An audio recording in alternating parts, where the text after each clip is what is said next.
are recording this meeting. We are also on Facebook Live, and we will send out a recording of this to anyone who is registered afterwards, so you can share it around.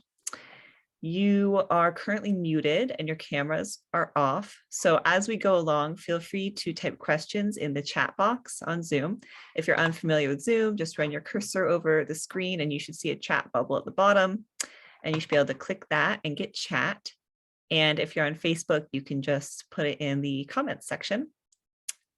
Let's see anything else. I think other than that, I'll just be following up with an email, excuse me, with any information that Julia wants to include, as well as the recording of this. So any links or follow-up info, just look out for that follow-up email.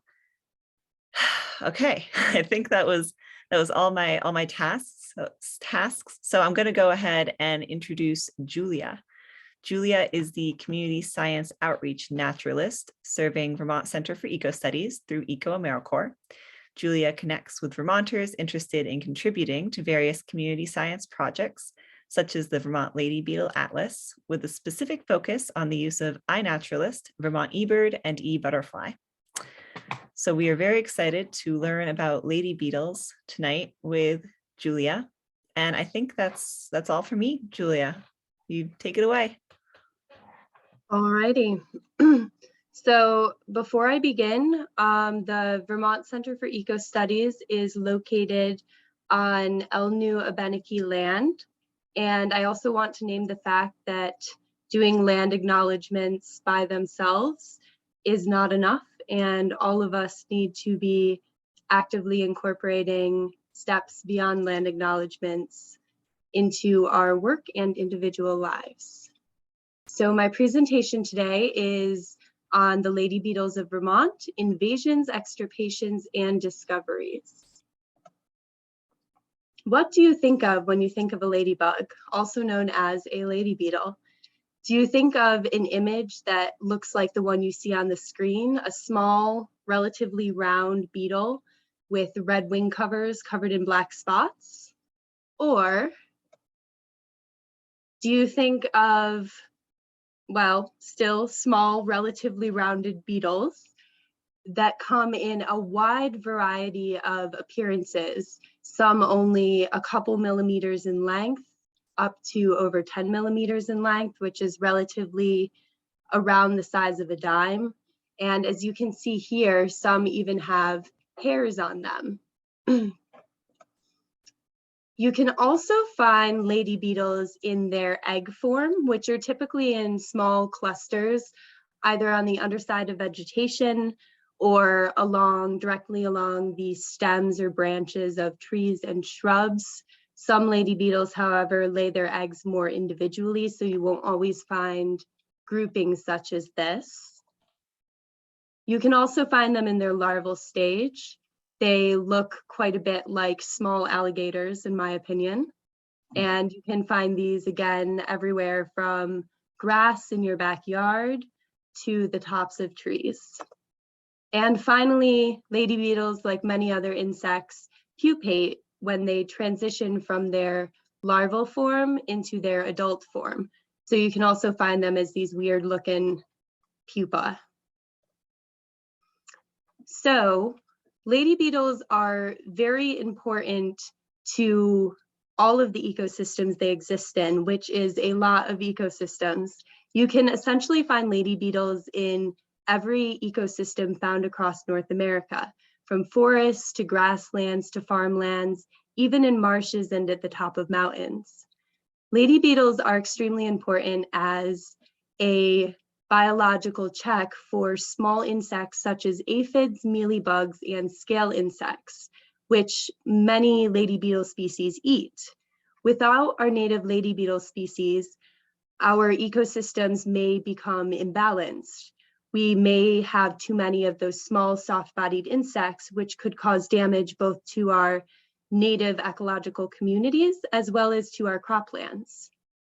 Additionally, lady beetles are one of the most widely recognizable and well-loved invertebrate groups and are extremely sensitive to environmental conditions. So they have been proposed as an indicator species group. Finally, there are around 475 different species of lady beetle across North America alone. So they're an extremely diverse group of insects, and with that, they have a very wide diversification of the small soft-bodied insects that they eat. Across North America, many of our native lady beetle species have been in decline. Some of these declines have been thought to be caused by the introduction of non-native lady beetle species, such as the Asian Lady Beetle, which was that first beetle you saw on the first slide I had. Additionally, introduced diseases, land use change, and pesticide use have been indicated as potential causes for decline. That said, many researchers have really focused in on the introduction of non-native species and land use change as the primary causes. Let's now focus in a little bit more on Vermont. So in 2018, VAL, or the Vermont Atlas of Life, which is a subgroup within the Vermont Center for Ecostudies, digitized the historic document that you can see on the screen. This was a checklist of lady beetles found during a survey conducted both during and prior to 1976, in which that was the year in which it was published. As we digitized this document, we recognized that we didn't have very much data on modern lady beetles, and it seemed like many species were missing. So after we digitized this document, we began searching across the state of Vermont to find other historic documents. And we also digitized preserved specimen collections from the University of Vermont, Middlebury, Vermont Forest Parks and Recreation, and the Fairbanks Museum, along with curating research grade observations from the Vermont Atlas of Life on iNaturalist. At this point, we came to the end of data in existence and still did not have very much data on the current status of lady beetles. However, we did gain a good look at the historic fauna of lady beetles in the state and found that that's supposed to be 36, not 35. We found a new lady beetle species here this year, but there are 36 native species of lady beetle in the state, along with 7 introduced species. So that's 43 total, not 42, my apologies. And as of 2019, 13 of our native species were missing, and it appeared that many of them had been missing for over 40 years. Others seem to be following those national trends of decline, which I talked about. So we're curious, where did they go? Do they still exist here? And to give you a bit of a visualization as to what this data we've been collecting looks like, you can see here, this graphic shows a trend line of the number of lady beetle species recorded each year from 1874 all the way to 2021. And you can see that there's this large spike in the number of species recorded around 1976 when that survey was being conducted. And then you can see here, kind of from the 1980s on, there's a bit of a decline until iNaturalist kicked off and the Vermont Atlas of Life began in 2012. And then you can see that there's been a sharp increase since we've started the Vermont Lady Beetle Atlas, which I will talk about a little bit more momentarily. That said, it is a little bit suspicious that in the 1980s, we began to see some of these non-native species, such as the Asian Lady Beetle, the 14-spotted Lady Beetle, and the 7-spotted Lady Beetle become established in Vermont. And that's around the same time that you see some of the native species that are still missing, which are the 2-spotted, the 9-spotted, and the transverse lady beetles. You see that the last observations of them kind of peter out around the same time that those non-native species really are becoming established. And just to note, this trend line for the Asian Lady Beetle, we actually have almost 2,000 observations of it So this does not incorporate just how many of those beetles are being recorded.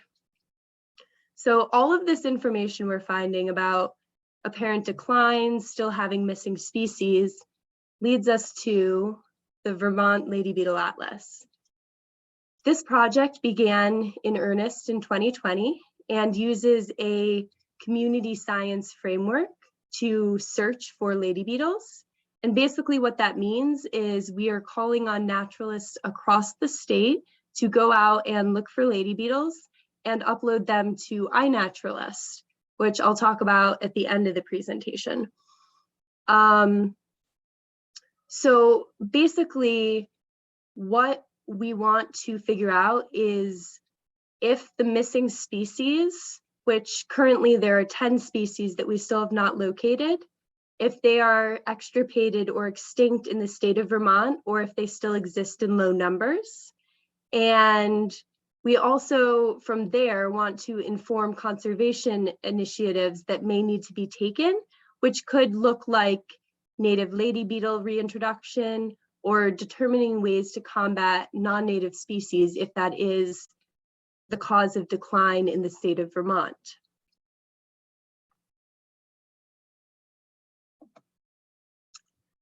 So this is another graphic that shows lady beetle observations over time. And you can see again here, this is just the total number of individuals observed. You can see this huge exponential growth that goes on from the start of iNaturalist in 2012 all the way through 2021. And basically the reason why we're using iNaturalist is because iNaturalist is a community naturalist platform that is totally open access. Anyone can use it. You just have to sign up with an email and then create a password. And iNaturalist essentially helps community naturalists engage with each other and engage with research and projects that are occurring in their local regions. Tapping into the incredible community naturalists in the state of Vermont and, also on the global scale has multiple benefits, including increased community engagement with research and conservation, increasing awareness for different conservation issues, reduction of cost for survey measures, and an increased chance of, in this case, finding lady beetles. So we are following the framework of other Vermont Atlas of Life projects that have been extremely successful, such as the Vermont Bumblebee Atlas and the Moth Atlas. And we are also basing this on community science frameworks from the Cornell Lost Ladybug Project, which led to the discovery of 2-spotted and 9-spotted lady beetles in the state of New York, where those species were previously thought to be extinct.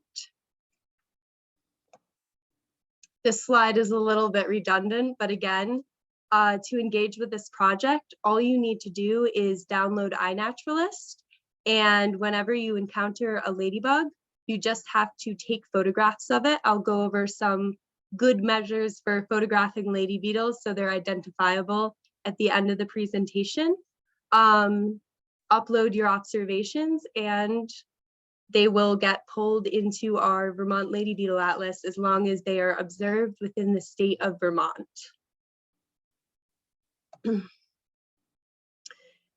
To show a representation of how powerful the framework of having an Atlas project and then doing a bunch of outreach to naturalists across the state can be, I have a comparison between Vermont and New Hampshire for lady beetle observations on iNaturalist.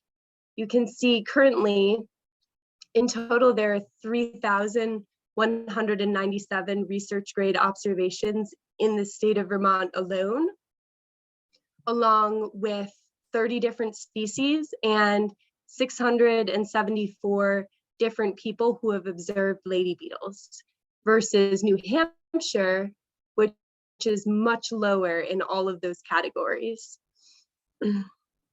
And as you can see here, I made a note of how many of these research grade observations are of Asian lady beetles.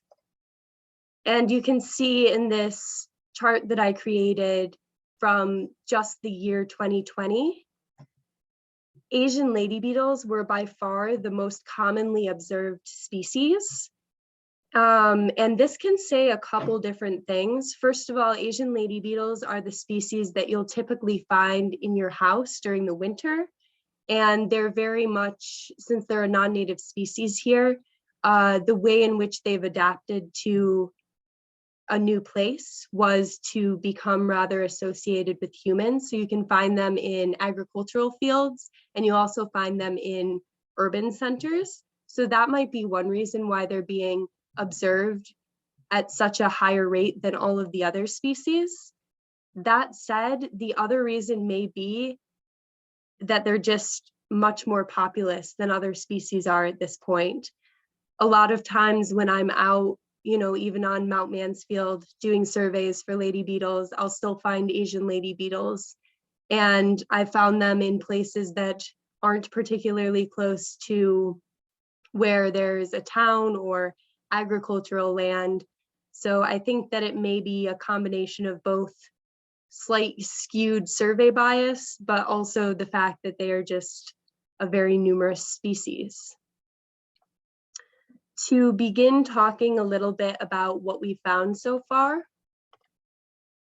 So this graphic that's moving through on the right-hand side of the screen was the change in the number of observations over time, just on iNaturalist. So in our pilot year of 2020, we saw an increase of 234 iNaturalist users contributing lady beetle data to iNaturalist for the first time. We doubled the total number of lady beetle observations, again in iNaturalist, in 1 year.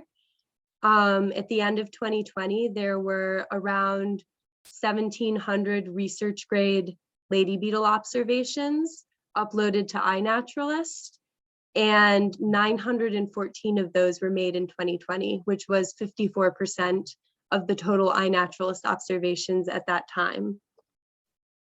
And last year we found one of the species that had been missing for several decades, which was the four-spotted spur-leg lady beetle.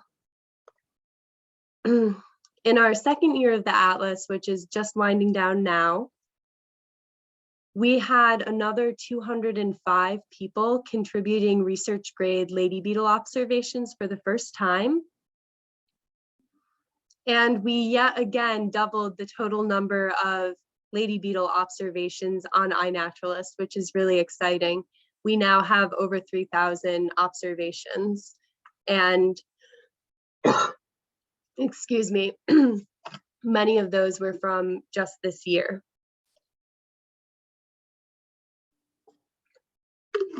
Which you can see on the screen. Now 43% of our total lady beetle data on iNaturalist has been from this past year, which indicates that our strategies of outreach have been relatively effective, which is very exciting. So a couple other findings. Community naturalists have rediscovered 5 species that have been lost for decades. These are this past year, somebody at VCE found a Hudsonian lady beetle. In 2020, the four-spotted spur-leg lady beetle, which you can see right here on the screen, was rediscovered. And you kind of get an idea of how small some of these species are because this beetle is on someone's fingertip and it is tiny. In 2019, the 10-spotted spur-leg lady beetle was rediscovered. And then in 2017, both the convergent lady beetle and the hieroglyphic lady beetle were rediscovered.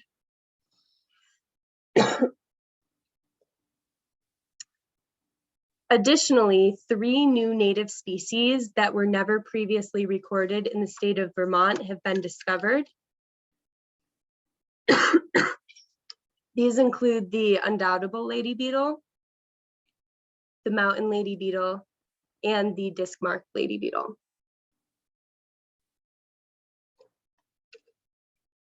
So moving forward, we are rethinking how we are asking people to engage with this project.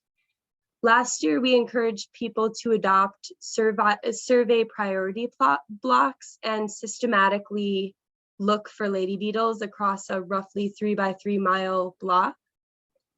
However, we didn't get any surveys back from people doing that, and instead just got a bunch of uploads on iNaturalist from people either incidentally encountering a lady beetle or actively doing sweep net surveys wherever they were and uploading lady beetle observations from that. So in 2022, we are going to try leading walks with groups of naturalists in locations where missing species were most recently recorded and historically found. And we are also going to encourage people to visit those locations by themselves in whatever place is nearest to them, instead of trying this more systematic block method. So a couple things, if you want to get involved with looking for lady beetles and uploading your findings to iNaturalist, that you want to think about are ensuring that your photos are identifiable. Again, since some of these species are very small, it can be really difficult to tell them apart from the other very small lady beetles that look essentially the same as them. So here's a couple tips. First, it's really helpful to bring a container with you. And if you find a lady beetle that's, say, crawling on a leaf in your garden, pop it into a clear container so you can photograph it in the container and then release it when you're done. It can also be helpful if you're actively out looking for them to bring an ice pack and a small cooler with you, because then what you can do is put the lady beetle in the clear container and put the clear container on ice for a couple minutes. It doesn't hurt the lady beetle, it just slows them down a little bit so you can actually photograph them. Otherwise, they just run in circles around whatever they're in and can be extremely difficult to photograph. You also want to ensure that you are photographing multiple parts of the beetle. So you can see here, this is a 20-spotted lady beetle, one of our native species. I have a photograph of the underside of the beetle. The top of the beetle showing the wing covers or the electra here, and the pronotum, that's the middle section of the lady beetle. And then I have one here showing the head and the front legs, even though they're a little bit blurry. Some of our small species have a spur on their front leg. They're the spur leg lady beetle group. And they look very similar to another genus of lady beetles, Hyperaspis, or the sigil lady beetles. So having photographs of their legs can be useful in telling those two genera apart. Additionally, it is very important that you have an accurate time, date, and location for your beetle survey, because that is the information that is needed in order for iNaturalist to give you an observation that somebody else can identify and bring it up to research grade, which again, I'll talk more about at the end of the presentation. And I want to close out today by talking about a couple of our species that I really enjoy. So the first species that I want to talk about is the eye-spotted lady beetle. This is an arboreal species and is closely associated with conifers, specifically balsam fir trees. Sorry. I have a tickle. These lady beetles are typically 7.3 to 10 millimeters in length and are a very important predator of the balsam twig aphid. There have been a couple studies that have shown how effective these beetles are at controlling populations of balsam twig aphids. For example, one study found that the eye-spotted lady beetle reduced overwintering balsam fir aphids by around 30% and completely destroyed individual aphid colonies once they were located. Another really interesting thing about this species is they actually try to synchronize their life cycle with that of the balsam twig aphid, so they can better utilize that food source. And it was found that they were much more effective at hunting balsam twig aphids than Asian lady beetles were. Another species of note is the convergent lady beetle. This is a habitat generalist and can be found anywhere from agricultural fields to meadows, forests, and gardens. That said, this species is extremely important for the health of our agricultural crops. They're around 4 to 7 millimeters in length, and as you can see, they're much more oval or oblong in shape than the eye-spotted lady beetle, which is much rounder. They can have 1 to 2 generations per year, depending on the climate, and then hibernate in groups under the leaf litter.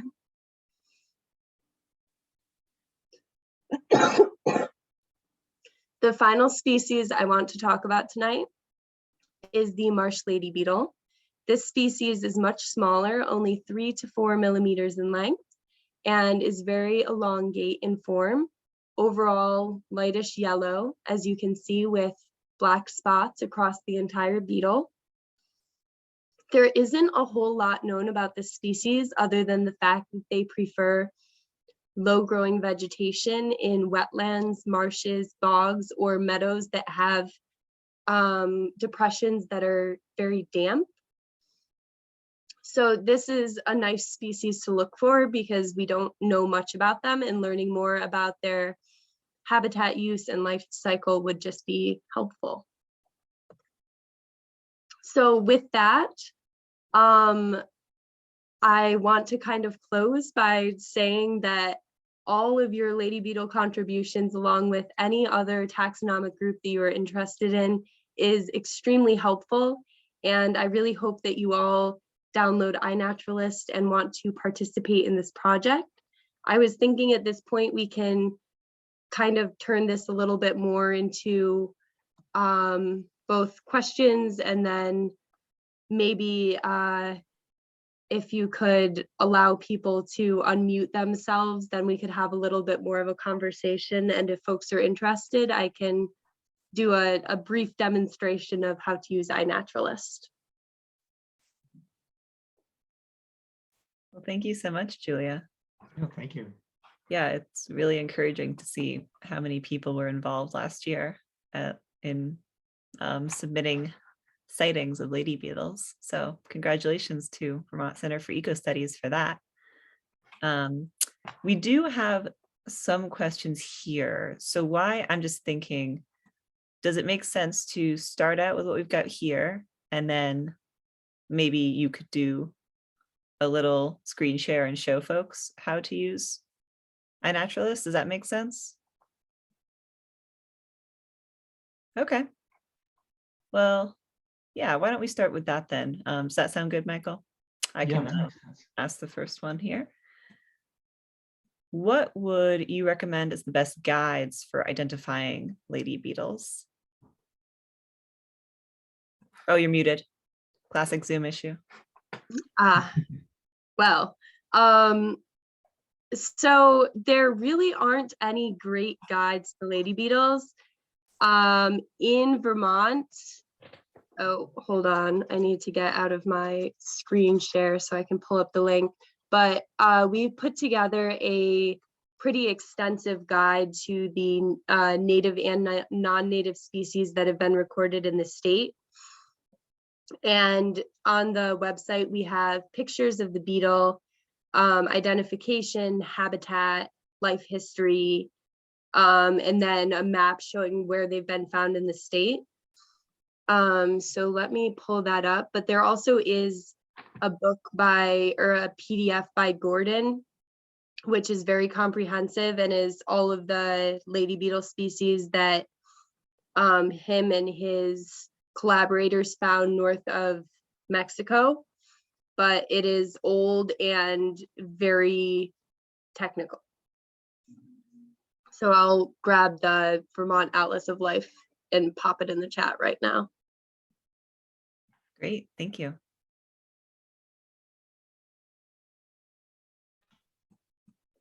And just so everyone knows, I'll be sending out a follow-up email, and I can include any links or information that Julia mentions tonight, including this guide and a link to iNaturalist, if that is helpful. Oh, yeah.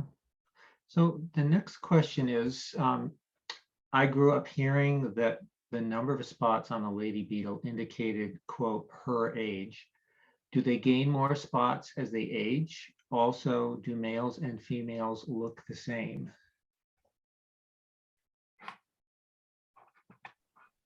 So it depends, like many things. I don't think that lady beetles actually develop more spots as they age. Rather, some of them actually fade over time, and some lady beetles, such as the eye-spotted lady beetle that you saw earlier, they actually darken over time. So they'll go from having those, here I can share my screen and pull up the eye-spotted lady beetle again. Let me just find it first. I think I have a easily accessible photo of the older one. Oh no, I don't. Maybe for the 15 spotted. But anyway, they actually end up losing their spots over time because they darken. In terms of males and females looking different, a lot of times that won't be so much with the spots, but rather the pronotum, which again is the central segment of the beetle. This is the pronotum here where my cursor is. And sometimes, depending on the genus, males will have a thin pale line in between a central patch on their pronotum and their head, whereas females won't have that line, but oftentimes their wing covers with the spots will be the same.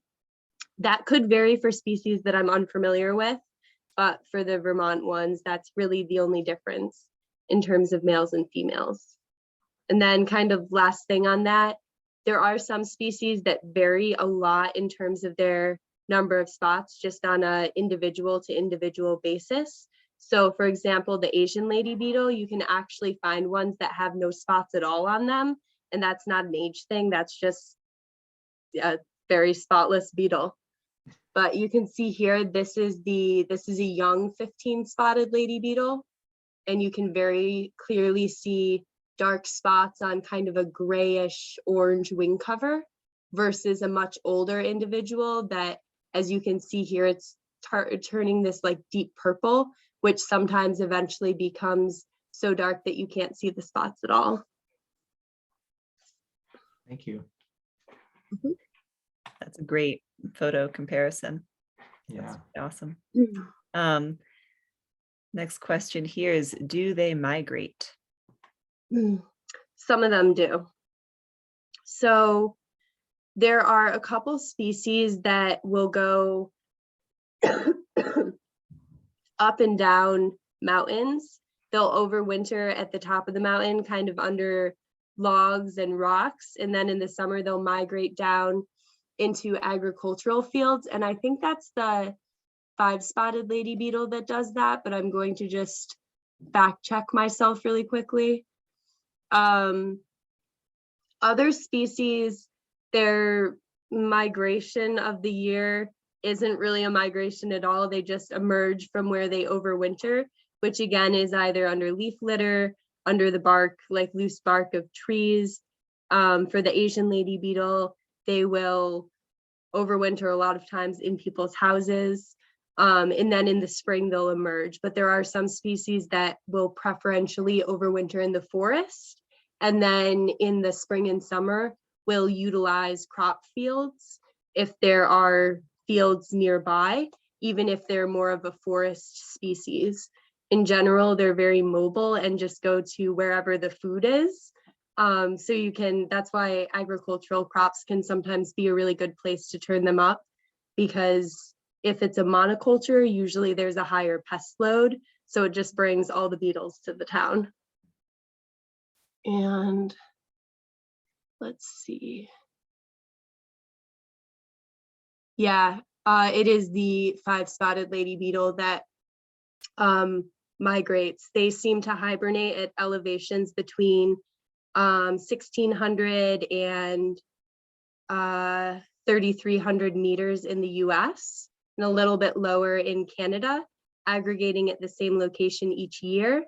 They overwinter on upper exposed slopes with sparse vegetation, aggregating under rocks, debris, and logs, and then apparently also at the base of juniper trees. And then they breed before dispersing to prairies, meadows, agricultural fields, and other regions. And their migration distance varies just depending on where they are and how far they feel like flying. Great, thanks. So the next question is, did you send out trainings on how to take research grade observations? Yes, so I can pop a couple references into the chat right now. Last year I did a series of videos that were very specifically focused on different aspects of iNaturalist use. Those are all recorded to VCE's Vimeo. I'll grab the link once I'm done talking because I can't type and talk at the same time. So those are a good reference, as well as just the iNaturalist help page. And also once we get through questions, if folks want to hang out for a couple more minutes, I'll hop onto iNaturalist and screen share and kind of talk about that more. But really all you need to do for research grade observations is have a photo, or if it's not a beetle and something that like sings or chirps, you could have an audio recording. You upload that, and then you make sure you have a date, a location, and as long as your photo or audio recording is identifiable, that once you upload it, you just need 2/3 of the people who either agree or suggest a new identification to come to agreement with what the organism is, and it becomes research grade. Thank you. I'm going to combine the next two questions. They are asked by the same person. So what do the still missing lady beetles look like, and are they still present in neighboring states? Some of them, yes. Others, it's hard to say. For example, the 5-spotted lady beetle, it's been observed in recent years in a couple of the Canadian provinces that are just north of us, but it hasn't been recorded in Vermont since 1890. And then there are a few other species that have been like the 9-spotted and the 2-spotted lady beetle. They were found in New York and were thought to be extirpated. Both of those have varying levels of threatened and endangered statuses in different states. And I believe the 9-spotted is also federally endangered. But they are in New York. It hasn't seemed like they're here. We haven't found any yet, but that's what we're going to be focusing on this summer, is trying to turn them up. And I can pull up a page that has most of the species that are still missing and share it. Okay.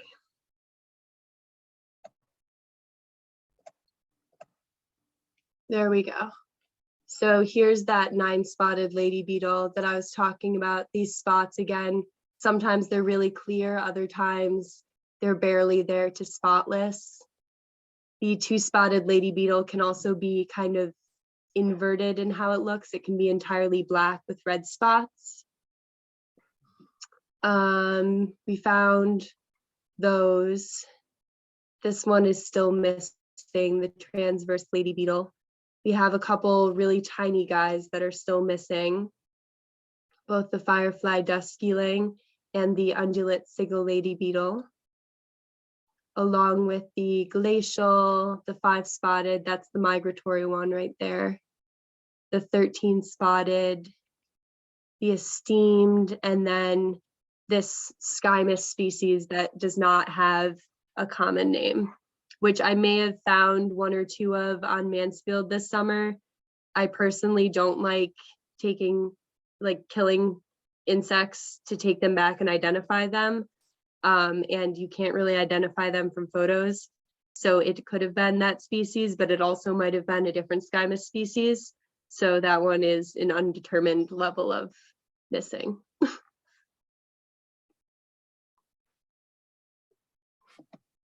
Thank you. Thank you. So are there any specific native plants that can be grown by gardeners to help native species, or ways to build attractive habitat for them? Yeah, that's a really great question. So lady beetles seem to be attracted to the color yellow. So planting yellow flowers that are shallow, so like sunflowers or, you know, something similar to daisies, those sort of like flat topped flowers or flowers with umbels, the kind of multiple little flowers that are all kind of grouped together like a broccoli head. Those are really good flowers to plant. Some species like the spotted lady beetle actually eat a lot of pollen. So those will be like very much attracted in.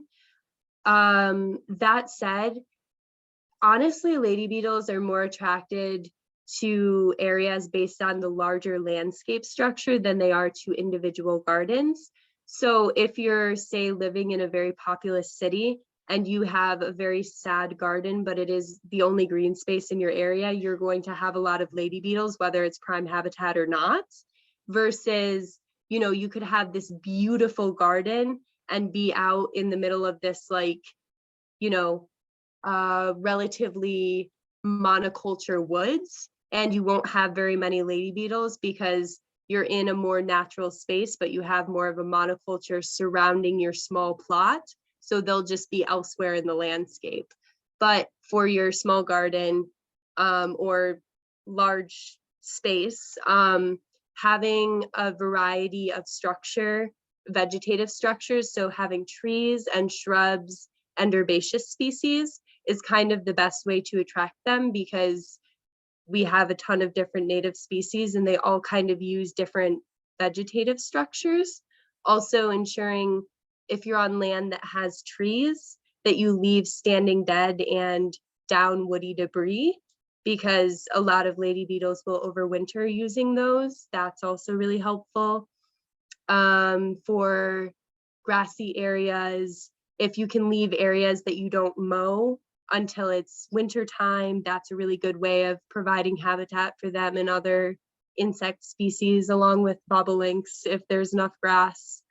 Yeah. Thank you. I think that was the last question. I think so too.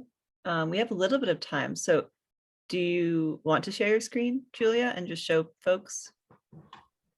Sure. Use it?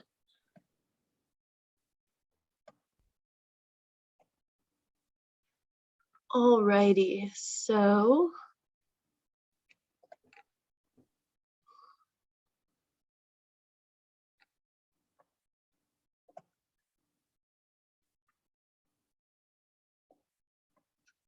okay. So this is your iNaturalist homepage once you have an account set up. And just a couple quick feature overviews that are helpful. On your Explore page, you can filter to a region and you get a list of all of the observations, all of the species, all of the people that have been identifying observations and observing these organisms on a map. You can also toggle over to grid and see all of the photos and audio recordings of the different species.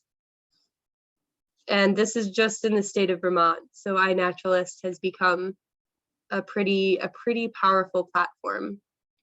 And basically, again, with kind of how things become research grade and why that matters. So you see here, there's an observation of a tufted titmouse. This photo was uploaded with a location, which you can see that this is blue and I can't really, and then, oops, sorry. And then when I zoom in, there's a circle, a dark blue circle around where this pin is. Basically what this means is that this observer obscured their exact observation location, which is something you can do. So say you're recording species at your house and don't want people to know your actual location, you can just obscure the geoprivacy, and that's totally fine. But you can see that there is a location, there's a date when this was observed, and there is a photo that is relatively clear so it can be identified. And then you see here the user identified this as a tufted titmouse. And all of these people have agreed. You just click agree if that's a correct identification. And you can see because there is 2/3 community agreement, it is research grade. And when an observation becomes research grade, it gets pulled into other biodiversity data platforms, such as GBIF or the Global Biodiversity Information Facility, which then funnels into the Vermont Atlas of Life. And basically, these observations becoming research grade is like a crowdsourced quality control, ensuring that observations are as correctly identified as they can be, instead of, people uploading an observation with a guess because they're not sure yet what the species is, and that unchecked data getting pulled into GBIF. So that's why research grade matters. And how you upload. So there are also mobile apps, which I can talk about briefly too. I personally prefer the computer version because it's much more user-friendly and you can upload a lot more photos at once. So I'll just download photos from my phone to my computer and then upload from there. But if you only have a phone, that's perfectly fine. You just have to go like one photo at a time. So you click upload and then navigate to your files.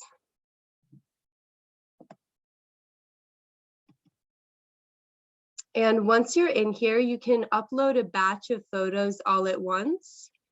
So I will say these are the ones that I need to upload. You single click on the first photo that you want to upload, hold shift down on your keyboard, single click the last photo you want to upload, and then click open.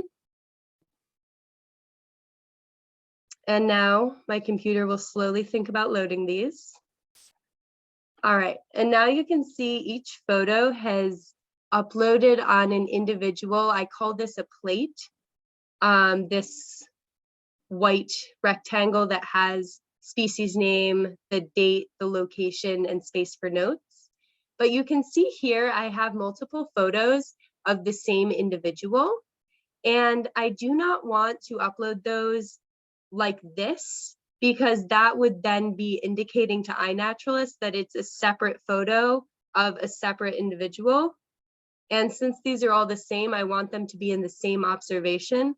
So again, just hold down shift on your keyboard and select all of the photos that you want to combine into one observation.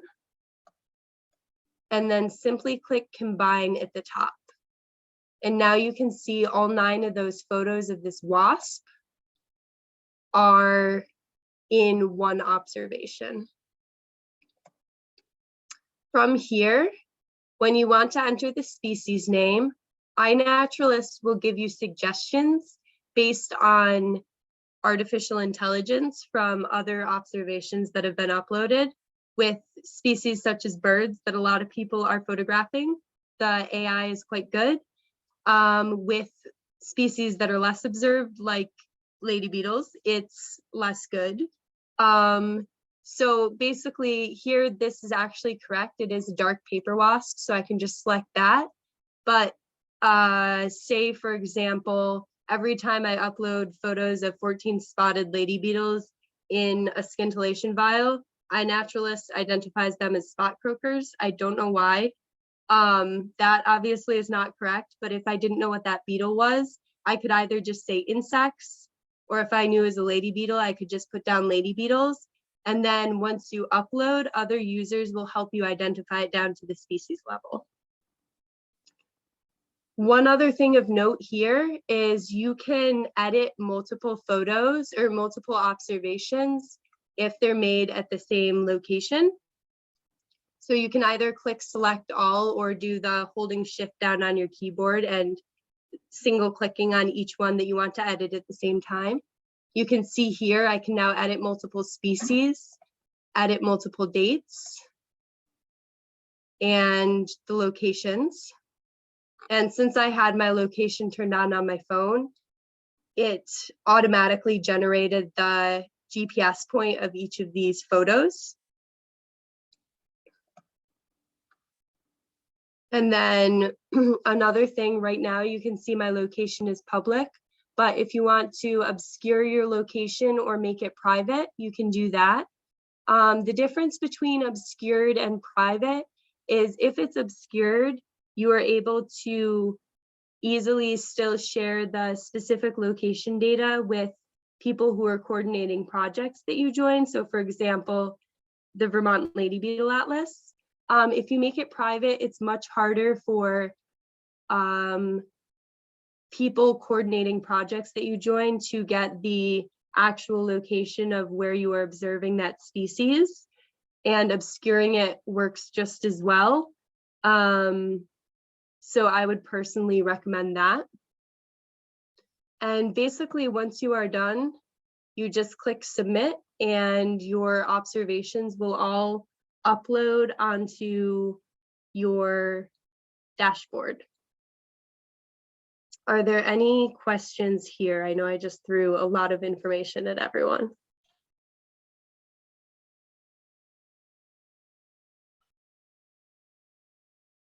No, that was really clear. It's a great platform. Yeah, I've actually never used the computer version. I've only used my phone. So this is really interesting to see.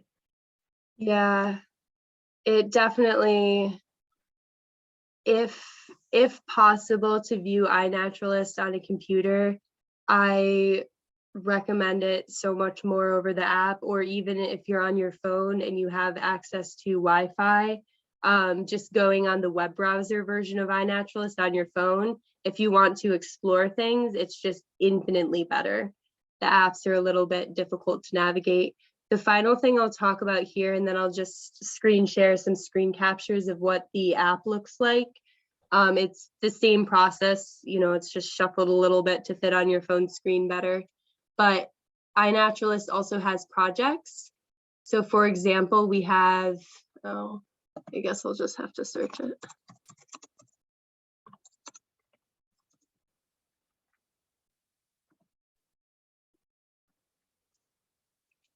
So we have the Vermont Lady Beetle Atlas here. And this, the way this project is formatted is it's essentially like the explore page that I showed you when I first pulled up iNaturalist, with a specific filtered search put on it. So every time this page is loaded, it just curates all of the observations that fit the requirement of being in the Lady Beetle family or Coccinellidae within the state boundaries of Vermont, and it pulls them up here. And this just kind of gives you a nice platform to show you all of the kind of fast stats of the project. So you have observations, species, most observed species. You can see the recent observations, or click through here to see a pull up of all of the species or observations, or etc. here. And this is a nice look of all of the species that we found in the state so far. These are the really hard to identify ones because they're all tiny and look the same.